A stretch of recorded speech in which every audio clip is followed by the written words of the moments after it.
Әссәламу алейкум. Мен бүгін сіздерге өте дәмді алма-салмасы бар жұмсақ пирожкилерді пешке пісіріп көрсетемін. Ең алдымен бисмиллах деп бөлме температурасындағы 700 мл сүттің сары суына 1 ас қасық 15 грамм дрожжымызды, 2-3 қасық қантты және кішкене ұнды елегіштен өткізіп, апарамыз жақсылап араластырып, бетін ас пленкасымен және майлықпен жауып 20-30 минутқа жылы жерге қалдырамыз. Осы уақыт аралығында 1 кг 200 грамм ұнымызды елегіштен өткіземіз. 3 жұмыртқаны жарып, 1 стакан қантты саламыз. 1 шай қасық ванильді қантты, 1,5 шай қасық тұзымызды саламыз. Табаға 50 грамм сары майды немесе маргаринді ертеміз де ұнымыздың үстіне құямыз.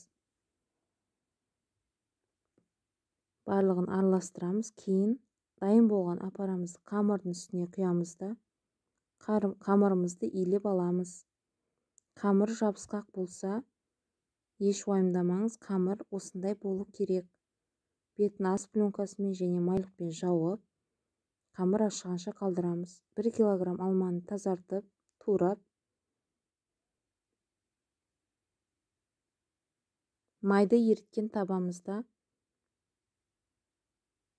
үстіне 1 шай қасық лимон қышқылын және 2 ас қасық қантты салып, 5 минут жиі араластыра отырып, алмаларды қуырып аламыз.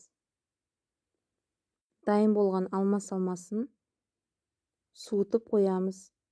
Ашыған қамырымызбен жұмыс жасау үшін 3-4 ас қасық өсімдік майын пайдалана отырып, қолымызды және жұмыс жасайтын столдың үстін майлап аламыз.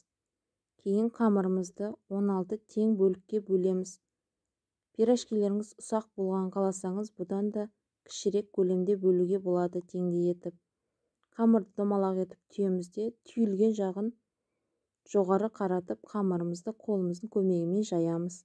1 ас қасық алма салмасын салып, қамырларымызды түйіп аламыз. Маймен жұмыс жасағандықтан қамыр кей жерлері ашылып кетуі мүмкін. Сол себептен мұқият түйеміз де, түйілген жағын төмен қаратып, противенге 10 минутке қалдырамыз. Қамырымыз көтерілгеннен соң жұмыртқаның 1 сарысын жағамыз. Алдын ала қысып тұрған духовкамызда 180 градуста 30 минут пісіріп аламыз. Біздің жұмсақ, дәмді алма салмасы бар пирожкилеріміз дайын болды.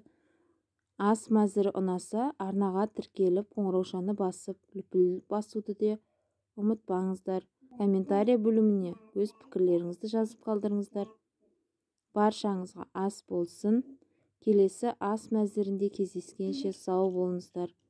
Көп рахмет аспаз анадан.